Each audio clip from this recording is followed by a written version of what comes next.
Hi guys, this is Jen, and today I'm going to show you how to make my homemade turkey casserole. And all you're going to need is one family size can of cream of mushroom soup, one small can of cream of mushroom soup, some canned turkey, 2 boxes of stovetop turkey stuffing mix, 1 can of mushrooms, an onion, and some mixed vegetables.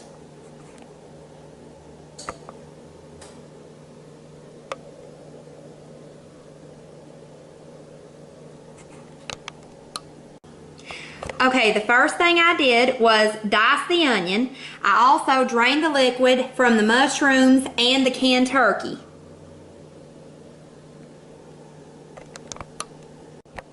In a mixing bowl, you're going to combine your cream of mushroom soup, your canned turkey, your canned mushrooms, and you're also going to combine 2 cups of your mixed vegetables.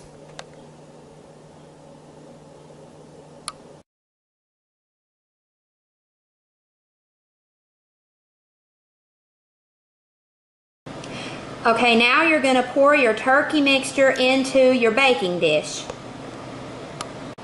Now you're going to prepare your stuffing mix according to the directions on the box. Now you're going to top your turkey mixture with your stuffing mix. Now we're going to put the casserole into the oven at 425 degrees for 35 minutes. Here is my turkey casserole. I hope that you and your family will enjoy this, and please stay tuned for more videos soon. Bye-bye and God bless.